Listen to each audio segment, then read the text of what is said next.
Good evening, everybody. Hopefully, you're having a wonderful Thursday.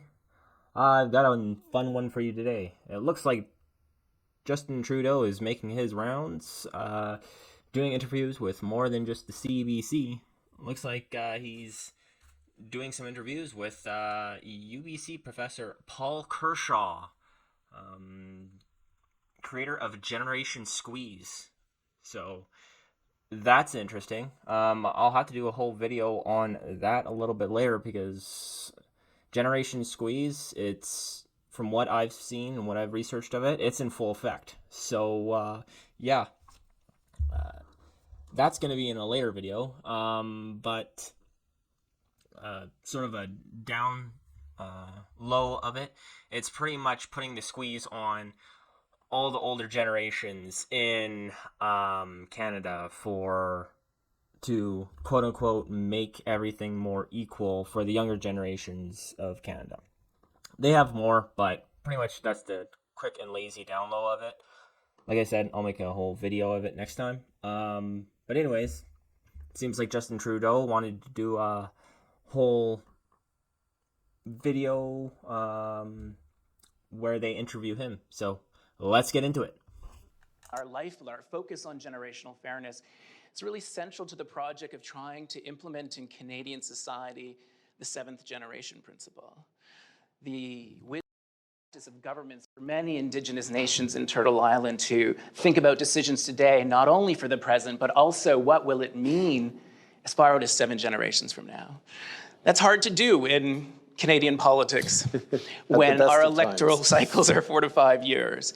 And so our efforts try and enshrine generational fairness more into the machinery of government as a way to try and bring that Indigenous principle into the structures of our governance for the benefit of all. We're here to talk about fairness for every generation. That's the title of Budget 2024. It's also the call to action that Generation Squeeze has been making for over a decade since our inception. And so we think this budget is absolutely historic. Never before has a government acknowledged that the middle class right now is being really distorted by the way that one's age interacts with the housing system, how it shapes our experience in the housing system, so that income now matters less than it did in the past, and secure housing and home equity matters so much more, privileging people like me who've been in the housing market for some decades, especially in this region in Metro Vancouver.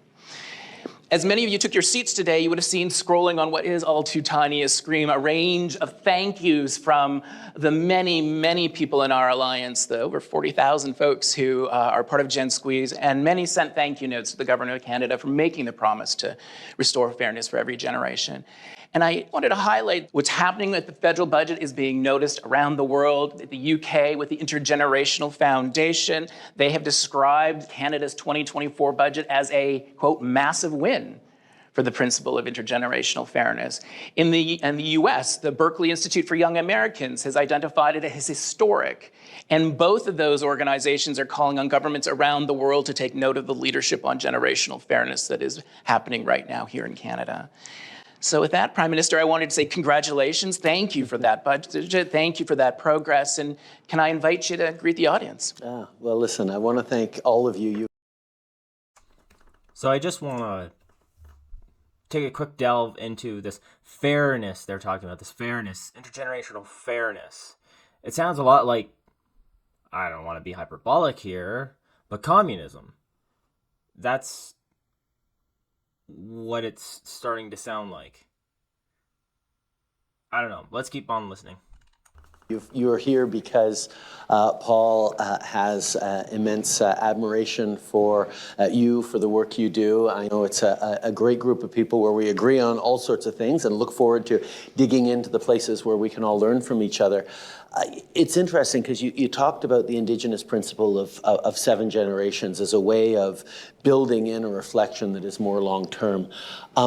When I got into politics, it was very much from having been a teacher and a youth advocate and activist for years before I got into politics. And that frame was something I didn't go explicitly from the Indigenous side, although I knew that 7 generation principle.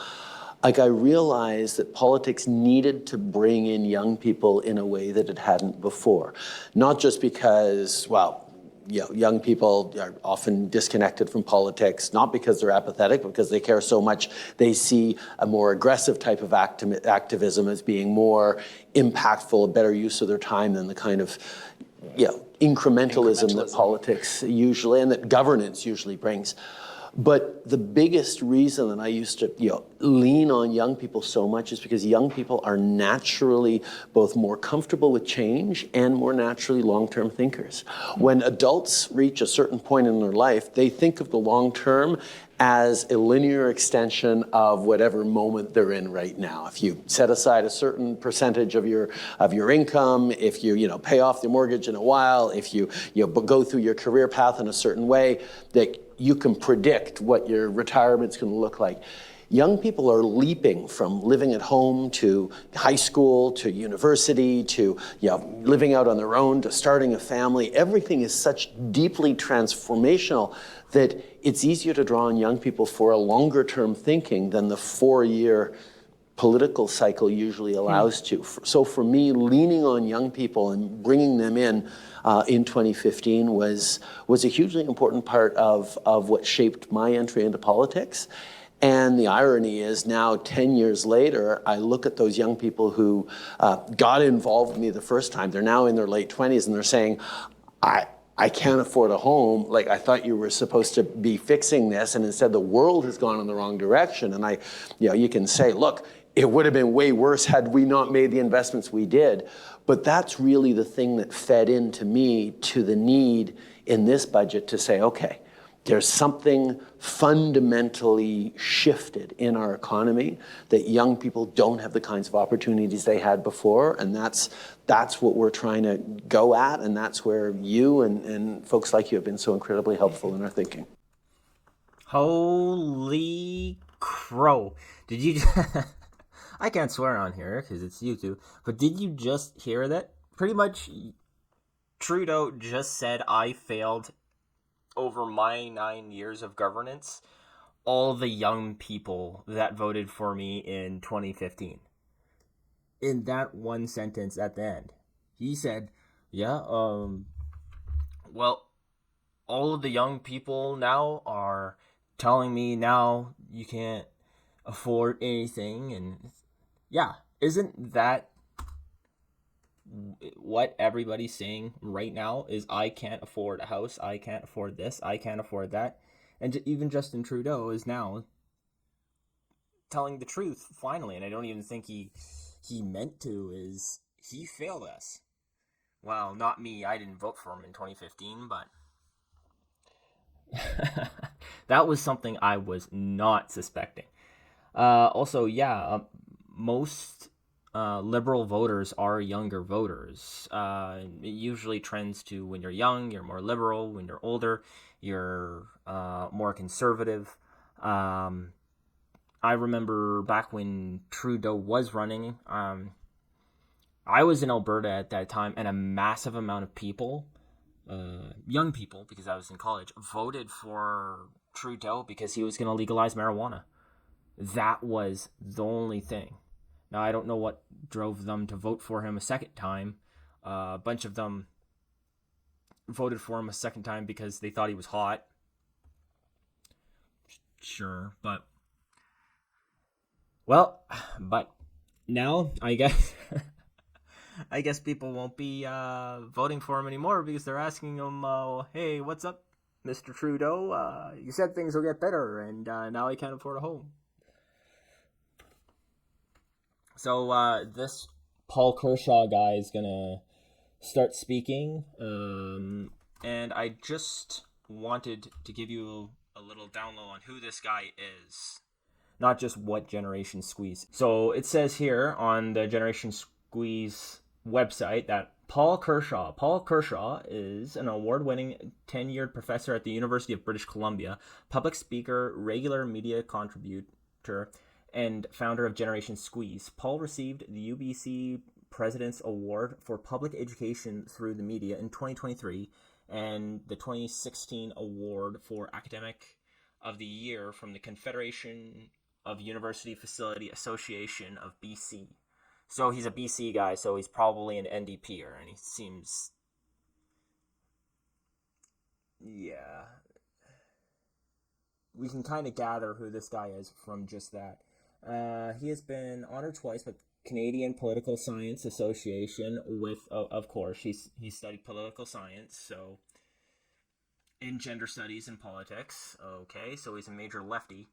Paul and Jen and the Jen Squeeze team received BC Housing Central's Affordable Housing Champion Award in 2017, the Government of Canada 2018 Award for Excellence in Moving Knowledge to Action on Housing. Blah, blah, blah, blah. Paul's work has contributed directly to historic investments in Oh, well. Apparently he worked on the $10 a day daycare that is currently ruining Ontario. So that's great. That just shows how much this guy knows about the economy. The first ever tax on empty homes in North America. Yeah. Oh, awesome. More taxes. Eliminating limitless rent increases in Ontario. Okay. For units built before 2019, changes to municipal zoning, approval of dozens of new rental housing developments facing NIMBYism. I don't even know what NIMBYism is, but apparently it's something. A shift in BC to reduce income taxes by taxing unhealthy home prices more. Well, okay, reduce income taxes, not bad, but apparently not. Then they're taxing unhealthy home prices. What? More. And the first ever reporting of age trends in federal public finance. Paul and Jen Squeeze also successfully led the Intergenerational Climate Coalition to intervene in Saskatchewan, Ontario, and Supreme Courts to defend constitutionality of pricing Oh, great! So he's a carbon tax junkie. So on the he did that on the grounds that it's needed to promote population health and intergenerational equity. Yes. He's a major lefty, and this is the kind of people that Justin Trudeau is walking with these days. Anyways, after that large segue, I guess, let's get back to the video. Thank you. Well, I like your focus on younger folks already being mindful of the challenges and also the longer term thinkers. And so I want to take that as a starting point and start our conversation reflecting on a video that you put out when you announced that the budget was going to focus on fairness for every generation. You were sitting in front of your office in an outfit much like today's, and the first couple of minutes of that video outlined for people a range of challenges that young folks were facing. But you were very intentional towards the end of the video, where you started to acknowledge older people. And you said Gen Xers like me, full disclosure, that's like me too, and those who came before. And you said, younger folks are counting on us and that we feel it in our bones. We can't let them down. I loved that moment. I love that moment because I'm motivated by intergenerational solidarity. And if we actually are going to live up to that principle, we need young and old alike to come together.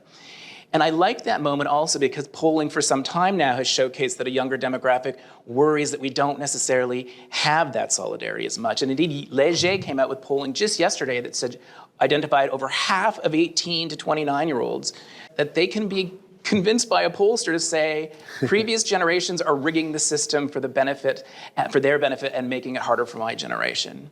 Now, clearly, none of us want younger folks feeling that way. So I wonder, taking your video, the end of your video as the starting point, what do we need to say to Gen X, to boomers, and those who came from, so that we don't let younger folks down? Well, I think the first piece of it is, I think of all the conversations I've had with older generations of folks who are deeply committed to the environment, right? Even though, what happens beyond 10, 20 years from now will have zero impact on them, they know how important it is, whether it's the raging grannies, whether it's, these really, really thoughtful folks who are thinking about legacy, thinking about the things that they were able to grow up with that they took for granted and that their grandkids may not see. So on the environment, I see it all the time. On childcare, I see it all the time. Grandparents who come up to say, "Oh my God, $10 a day childcare making a huge difference in the 7 jurisdictions across the country where it's landed. Just the cut in half made a huge difference." Like there are lots of older generations of folks who are thinking about it. The place where I think there's still work, because it doesn't feel intuitively like there's a solution, is around housing. Like you talk to an older generation of folks, they say, "Oh no, I remember I had to scrimp and save for years before we could set a down payment on a home. It was really hard. It was a big expense. Housing's always hard. It's not like, grandparents, loaf of bread used to cost me a nickel," or whatever it is. It's this idea that, oh no, housing was always the big expense, and it was always hard to get into housing. So they see young people saying, "Oh, it's hard to get into housing." I'm like, yeah, no, we lived that. And to explain to them, no, you didn't. There is something foundationally different in this generation, that young people have great jobs and a solid side hustle and shifted expectations, and they still can't find a place to actually start on that path towards home equity or home ownership. Like that shift is different. And part of it's the underinvestment in housing construction over decades. But there's other things happening. And getting seniors to understand that there is something different, I think is a bit of a challenge that we're still working on. Yeah, so underinvestment in housing over that's 10 years, right? So tell me again how long Justin Trudeau has been in power. 9 years. Oh, so there you go. He just admits something again, that he's under invested, or in housing during his time in power. So he just admitted his failure again.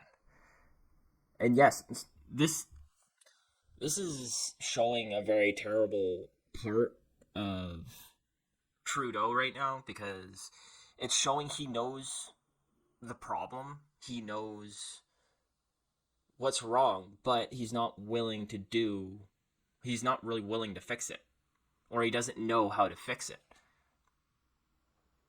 See, we all think he's just an ignorant, dumb dude, or failed teacher that got into power, but this just shows that he knows what's wrong. He just doesn't have either the will or doesn't care enough to fix the issues we have in Canada. So, and I don't know what he's talking about the old grandmas coming up to him, praising him about $10 a day daycare. I don't know what old grandma is having kids.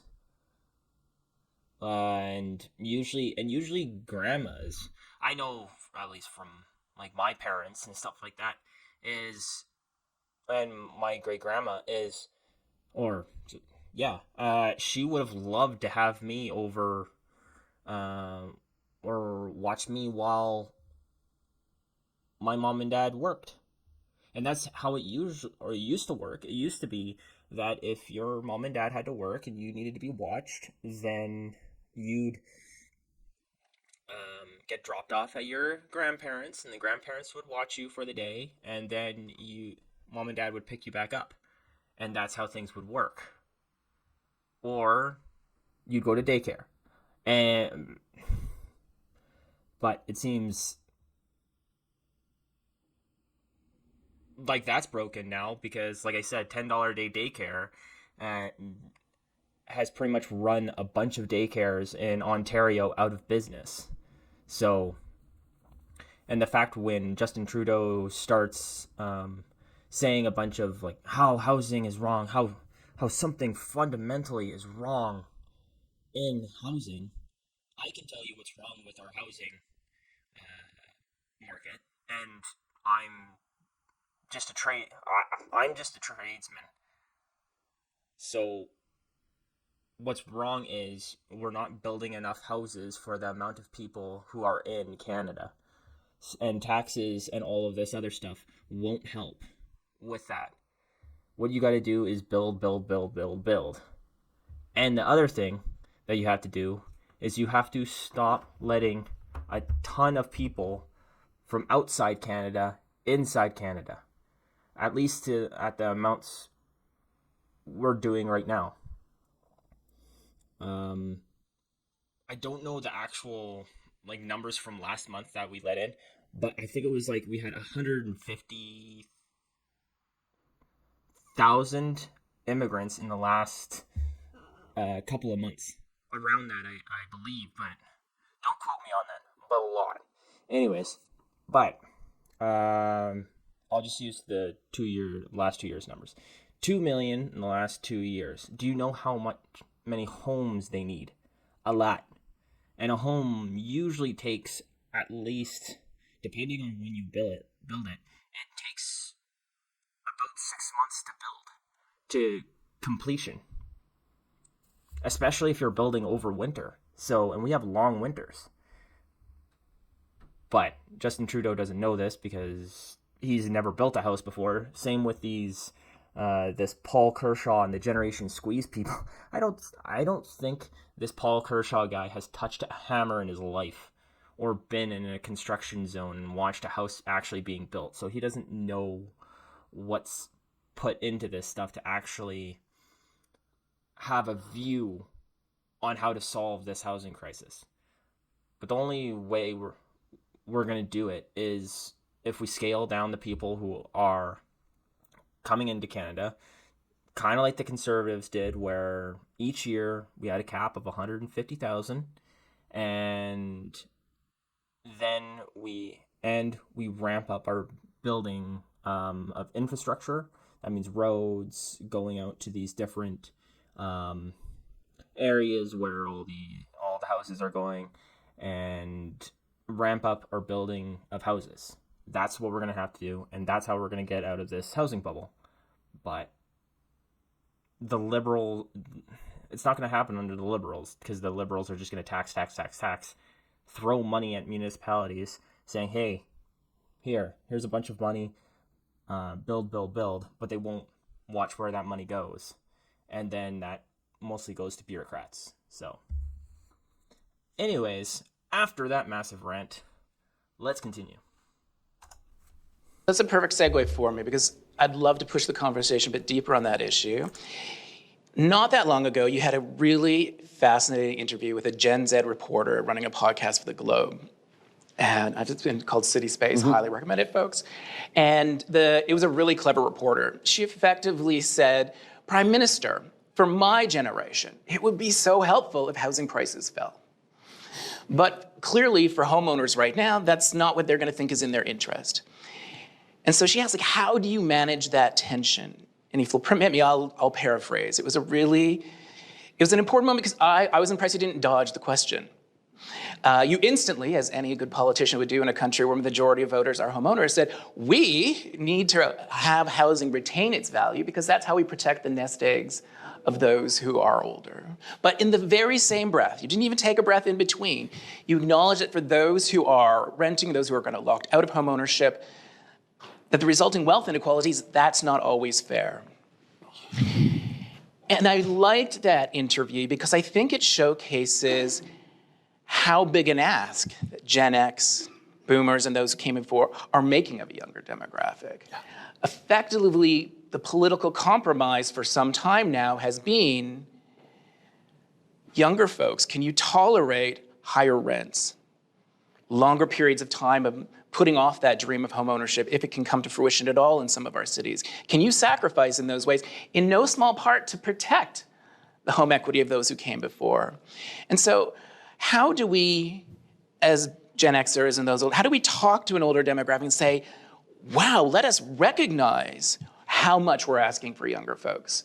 And are there ways for us to reciprocate more, including in the world of politics, to help deliver more of the policy adaptations that can help make hard work pay off for younger folks the way that it did some decades ago? One of the stats that fascinated me is, there are countries in which home ownership levels are much lower, where people don't put all their retirement eggs into the home equity basket, right? I mean, like the idea that you would have, you'd buy a home, you'd pay off the mortgage, and then you'd watch the value of it skyrocket, and that would be your pension. That's my story, by the way. Well, bully for you. I now live in, yeah. No, you can have me on the hot seat. No, This is I the know, reality. this is it. And we've taken those last, 10, 20 years of massive increase in value of homes as sort of a new normal, as, okay, this is the way the system works, and it's tough, but it means that we're going to have value in our homes that we can therefore retire on. And I tend to think that if we were a country that did a better job in helping people plan for retirement, in better pensions, so there wouldn't be that massive gap in terms of people who rent, throughout their lives. Like, there are lots of cities around the world where people just accept that they're going to rent their entire lives, but they're not feeling they're going to be impoverished in retirement. Well, other people who rent in Canada feel like they have a big piece of a nest egg that's simply not there because they've been renters all their lives. There's a challenge there that I think there are elements of policy solutions, but the big thing is we just have to slow down on the speculation, right? I mean, like housing prices and value should increase over a lifetime, but you shouldn't be able to flip a home, 8 years later and have it double the price, right? I mean, there's something unsustainable, and it moves housing into an investment vehicle rather than a vehicle for supporting a family and building a community around it. And as soon as it's an investment vehicle, you have people who have money using it as a way of generating more, as opposed to saying, okay, everyone should have an opportunity to do this. Well, at least he said one thing that was brilliant, is yes, people who can afford to buy a second house are buying it on speculation. They're speculating that it's going to increase in value, so I'm just going to keep it and then buy it later. Yes, that is a massive issue of why housing is going up. Not the main issue, because when you hear Justin Trudeau and hear him talking about this, he makes it sound like the everyday homeowner is doing this. Like he makes it sound like every boomer is doing this. I don't know. I maybe know one boomer who owns 2 houses. I know some other people who own, what would it be? I think like a 4-plex, but he built it himself and slept outside in a tent for a year while it was being built, so he can live in it while his tenants live in it as well. There's stuff like that. But these people who save up money, scrimp and save to buy another place in hopes they could rent it out and then they can just retire in their house, right? In their main living quarters, in their main house. They own another one that they can rent out to people, so they can finally quit their job or go on vacation in their older years and just not have to worry. Because in Canada, vacation is housing. Or not vacation, sorry. Retirement is pretty much housing. He's talking about like investing in pensions. Well, that's what the Canadian pension plan is, though it's terribly mismanaged. And during these hard times, Justin Trudeau thought it would be a great idea to increase the amount of money being contributed into the CPP, which is stupid. You don't do that. You don't save during hard time. Well, okay, you don't contribute more of your paycheck to savings when you don't have the money to do so. You do that, you save a lot during hard or good times, so during hard times you can use that money. So I'd understand if we were going through a boon, right? People, if majority of Canadians were earning a lot of money right now, and everybody just swimming in the dough, then increasing the CPP.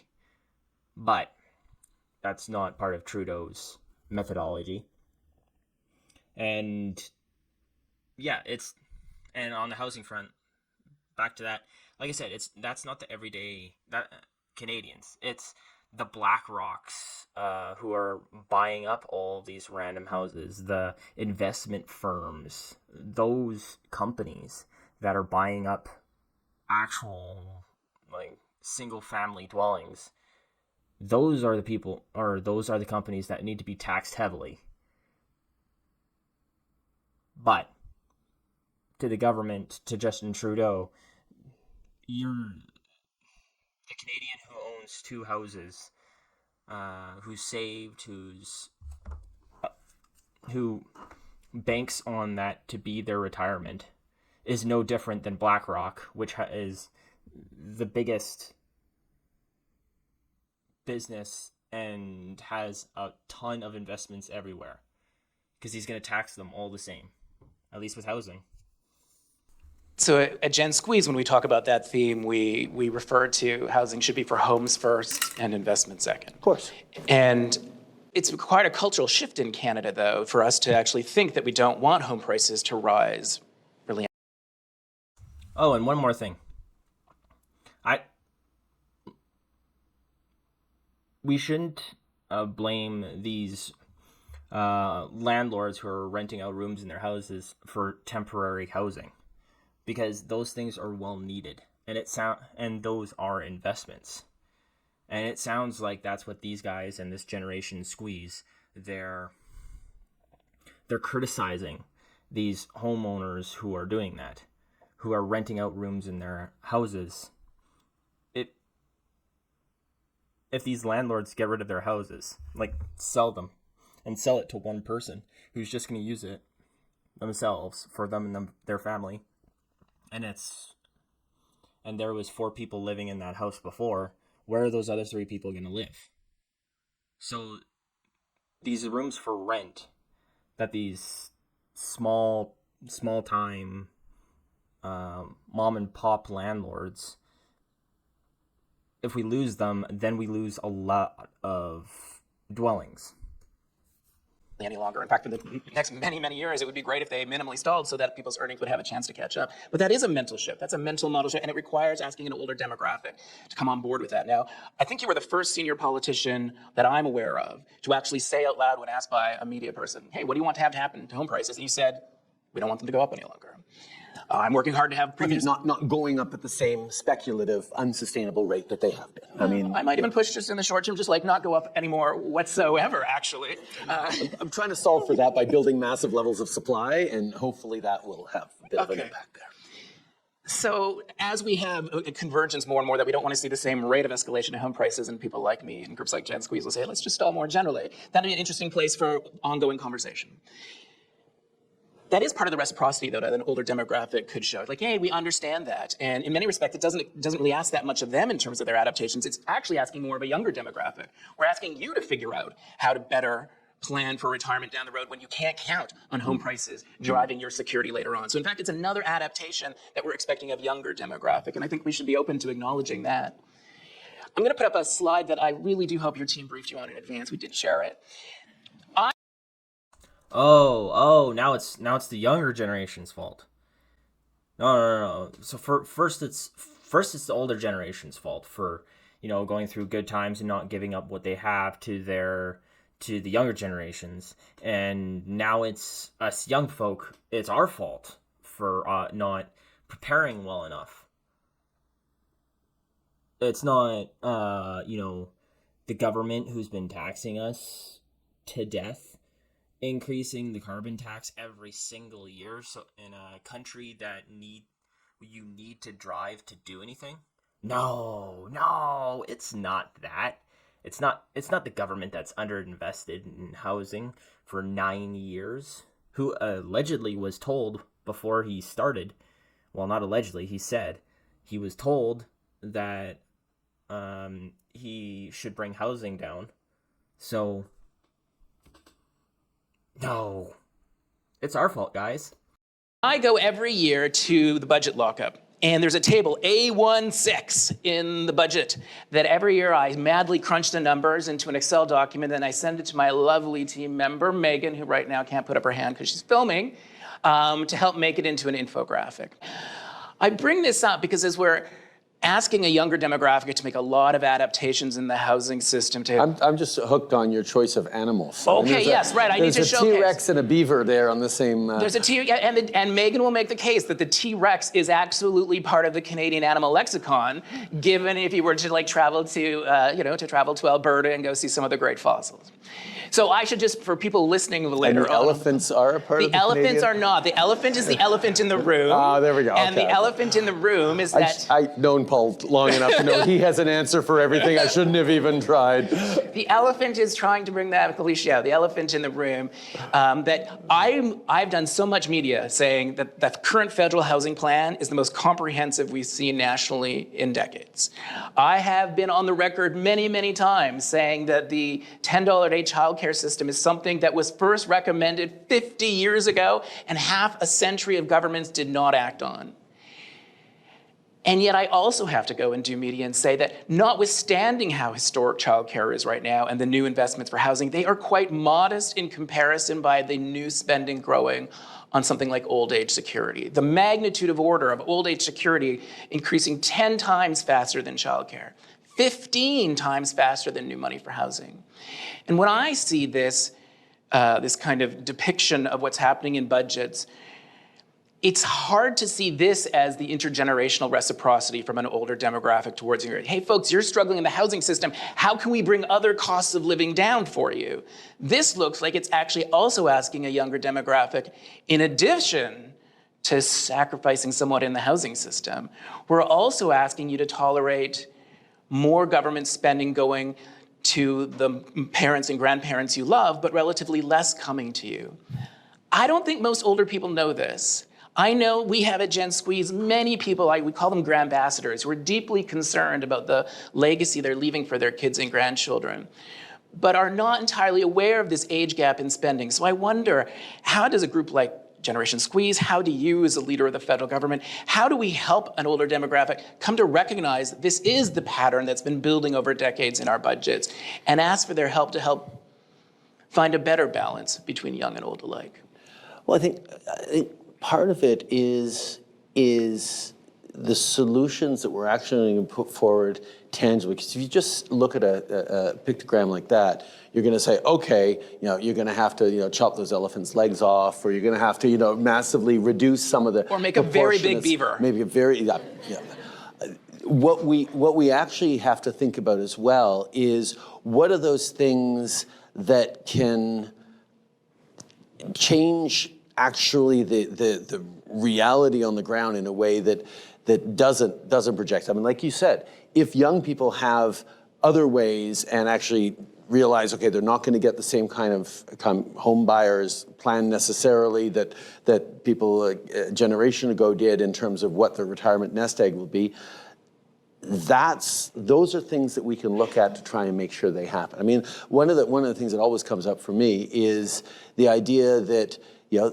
on housing, you have a whole bunch of older folks who are living in houses that are too much house for them right now, but their connection to neighborhood, to community means that no, they don't want to move out to the suburbs or to some different city to be closer to their grandkids. They want to still live in their community's quality of life, and there is no housing that they can afford even to downsize other than staying in their big house. So where you're actually working to increase the amount of apartments or senior assisted living centers in neighborhoods where people currently live in single family homes, That's a piece that you can actually, I don't know that goes directly at the animals challenge here, but it does start to look at the kinds of things that give you a way out that will eventually shift those numbers in a meaningful way.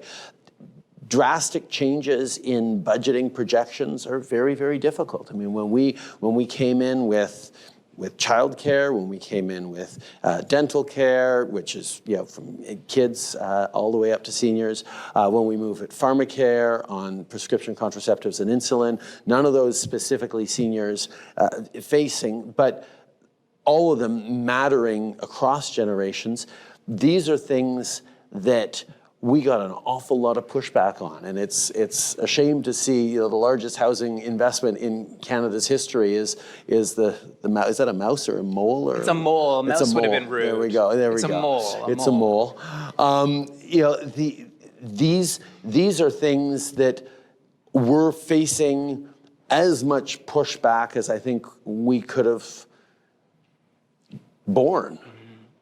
I think one of the challenges in I made that go a little bit too long. I felt some acid reflux just listening to Trudeau that long. Anyways, so there was a lot in that. Let's go back to their little chart thing, because we had to survive his jokes. I guess they were a little bit funny, but sure, whatever.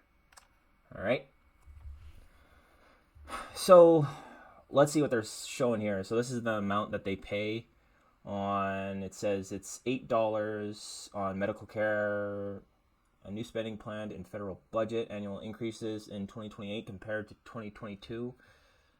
So $8 in medical care, $65, $31 pension plans, $31 old age security, $29 interest in public debt, blah, blah. $3 for this. Look at that defense budget. It's a squirrel. It's $2 in defense budget. Canada Child Dental Benefit is $8. Medical care, age under 20 or 45. Housing is $2. So, sorry, I'm trying to think how I'm gonna formulate this. Trudeau almost said what we all want him to do. Not when he said, when we explain this to old people look at that and think we're going to cut the legs off of the old age security elephant and give it to, and then increase the size of the beaver, of the medical care beaver. Because old people actually have a sense of spending. Old people have actually had to budget. Yes. But that's not what they say, did they? They didn't say cut the funding from old age security, and then with that money bring it to medical care. They said either or, and that shows the liberal view of things. Trudeau just pretty much said just increase medical care, so spend the money without giving anything. And that money will just come out of nowhere. We'll just print it off. No need for inflation. No need to talk about that. That's for future generations. I like how they're talking about fairness for future generations, and yet they don't combat the elephant in the room and say, the inflation we're accumulating right now and the debt we're accumulating because of our overspending is going to have to be paid off by our children and our children's children and our children's children's children. So thinking of it that way, yeah, the boomers have it great because they won't be the ones paying off this $2 trillion in debt that Canada has. So I got some notes here with what he was saying. So Trudeau also went through this rant about the other issue is we have these old people who are staying in their big houses and unwilling to downsize. And examples were having apartment buildings and old age homes out in the suburbs. So your whole plan is, hey, mom and dad, I know you've been living in this house for your whole lives. Your grandma and grandma built this house with their own two hands, but we're going to move you out to the old folks' home right now to sell off your house. That's the liberals' plan right there. Yeah, I'm sure every old person just can't wait to go to the old folks' home or move from their house to an apartment. And hey, so when you sell your house and move into an apartment, you're not going to own that apartment. It's going to be you're going to be renting again. So you're going to be a renter. It's funny to see how their brains work. Um, I also love the fact that they're talking about how the boomers and older generations, and a little offshot here, but we should remember that we're all going to be old at one point in time. So this is going to, the increase in taxes and this housing thing is going to happen to us, millennials, us Gen Zs. So just think of that fact. But when they say, or yeah, that fact, when they say, oh, the older generations are going to have to tolerate higher government spending and higher government taxes. No, tolerating the higher government spending is going to be um, my kids and my kids' kids. Future generations of Canadians are the ones who are going to have to tolerate that our spending today, and it's going to make their lives worse. But they don't understand that because they're making investments in Canadians today. Yeah, they were making investments back 9 years ago, and see where that led us. Um, Another thing was, they're saying they want to cut the old people out of their community. They want to take the older people where they've lived their whole lives, where they have their friends, where they know everybody. They walk down to the local barber they've been going to for 30 years. Nope, they want to take them out of that and bring them back to some old folks' home in some random area, maybe near their kids, but they're not going to see their kids every day. Or the old people aren't probably going to see their family every single day, where they probably saw their friends in their previous place of residence every single day. But hey, what do I know? I'm not old. But this video is going a little bit long. We're about at 50 minutes, so I'm probably going to do a part 2 on the rest of this. Let me know if you want a part 2, and let me know what you think about this video down below. And if you wouldn't mind subscribing, that would be awesome. And have a good day.